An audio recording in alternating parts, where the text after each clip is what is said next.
बिस्मिल्लाहिर्रहमानिर्रहीम। आज हम पढ़ेंगे cloning. Cloning is a technology for achieving eugenic AIIMS. Cloning एक ऐसी टेक्नोलॉजी है जिसके ज़रिए यूजेनिक एम हासिल किया जा सकता है। यूजेनिक एम क्या है और क्लोनिंग क्या है, पहले हम ये समझ लेते हैं। क्लोनिंग कहते होते हैं किसी भी ऑर्गेनिज्म की डुप्लीकेट कॉपी बनाना।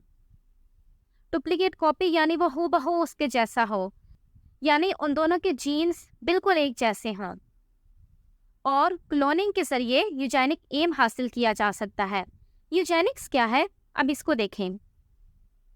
यूजेनिक्स इस आइडिया को कहते हैं कि हम दुनिया में ह्यूमंस को इम्प्रूव कर सकते हैं, यानी इंसानी नस्ल को हम अच्छा बना सकते हैं।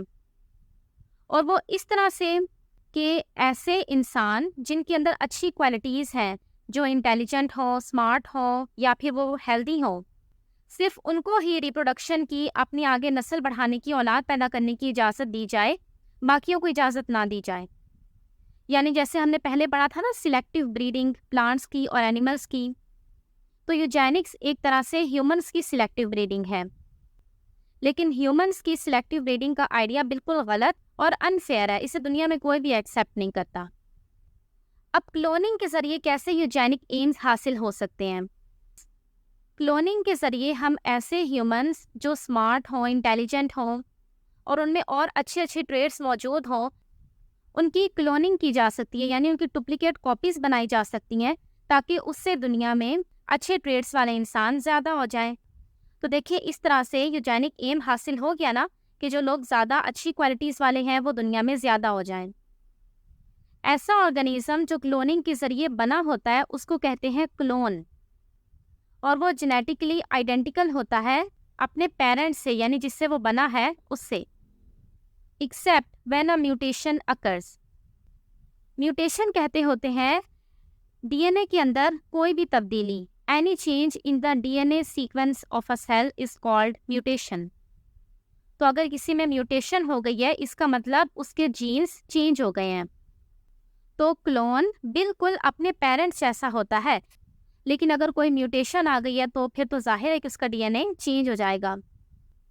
म्यूटेशन किसी भी वजह से हो सकती है। हो सकता है जब ऑर्गेनिज्म बन रहा होता है, जब वो एम्ब्रियो की शक्ल में होता है, तो उस वक्त कोई एरर आ जाए और उसकी वजह से म्यूटेशन हो जाए, या फिर इन्वायरमेंटल फैक्टर्स जैसे कि बहुत तेज़ धूप या अल्ट्रा वायलेट रेडिएशंस और स्मोकिंग वगैरह, ये भी म्यूटेशंस कॉज कर देती हैं। Generally, no normal animal reproduces naturally by cloning.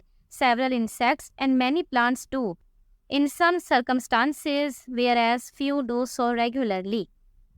कोई भी एनिमल नॉर्मली क्लोनिंग के जरिए नहीं बनता। एसेक्सुअल रिप्रोडक्शन ये भी क्लोनिंग ही है एक तरह से। देखिए, हायर एनिमल्स के अंदर जो रिप्रोडक्शन होती है उसमें दो पेरेंट्स इन्वॉल्व होते हैं, फादर और मदर, और उनके चाइल्ड के अंदर उन दोनों के जीन्स मौजूद होते हैं। लेकिन एसेक्सुअल रिप्रोडक्शन, इसके अंदर सिर्फ एक ही पेरेंट इन्वॉल्व होता है, और जो उसका ऑफस्प्रिंग बनता होता है उसके अंदर सारे जीन्स उस एक पेरेंट वाले ही होते हैं। तो इस तरह से एसेक्सुअल रिप्रोडक्शन के जरिए जो मेंबर्स बनते होते हैं वो आइडेंटिकल डुप्लीकेट कॉपीज ही होते हैं अपने पेरेंट की, यानी एक तरह से क्लोन्स होते हैं। In 1997, scientists in Scotland succeeded in cloning a sheep. सबसे पहली क्लोनिंग 1997 में शीप की गई थी। क्लोनिंग होती कैसे है, इसका प्रोसेस है तो बहुत आसान। देखिए, जिसकी भी क्लोनिंग करनी है, हम उसकी बॉडी से एक सेल ले लेंगे और उस सेल में से न्यूक्लियस निकाल लेंगे, क्योंकि डीएनए तो न्यूक्लियस के अंदर ही होता है ना, तो हमें न्यूक्लियस की ज़रूरत है आगे क्लोनिंग करने के लिए। फिर उसके बाद हम फीमेल से एग सेल लेंगे, एग सेल जो रिप्रोडक्शन में इन्वॉल्व होता है वो वाला सेल, और उसके अंदर से भी न्यूक्लियस को रिमूव कर देंगे, और फिर हम उस एग सेल के अंदर जिसकी हमने क्लोनिंग करनी है, हम उसका न्यूक्लियस लगा देंगे। तो अब देखिए, हमारे पास ये एक नया सेल बन गया जिसके अंदर साइटोप्लाज्म एग सेल का है और उसके अंदर न्यूक्लियस उसका लगा हुआ है जिसकी हमने क्लोनिंग करनी है। अब हम इस सेल को फीमेल के वूम में रख देंगे। वूम यानी यूट्रस, ये एक ऐसा ऑर्गन होता है बॉडी के अंदर जिसके अंदर बेबी बनता होता है। तो हम अपने इस सेल को वूम में रख देंगे, फिर वहाँ पे ये सेल भी आगे ग्रो करेगा और जैसे बाकी सारे एम्ब्रियोज बनते होते हैं और उससे फिर बेबी बनते हैं, वैसे ही इससे भी एम्ब्रियो बनेगा और बेबी बनेगा। तो अब इस तरह से ये जो नया इंडिविजुअल बनेगा हमारे पास, ये बिल्कुल डुप्लीकेट कॉपी होगा उसकी जिसने अपना न्यूक्लियस दिया था क्लोनिंग के लिए। Thus, cloning could make multiple copies of a desired genotype. Genotype यानी कि जीन्स, एक ऑर्गेनिज्म में जितने भी जीन्स होते हैं हम उसको उसकी जीनोटाइप कहते हैं। तो अगर साइंटिस्ट्स को किसी ऑर्गेनिज्म की जीनोटाइप पसंद आ रही है तो वो उसकी डुप्लीकेट कॉपी बना सकते हैं। Another type of cloning is the division of a single cell or early embryo into one or more separate embryos.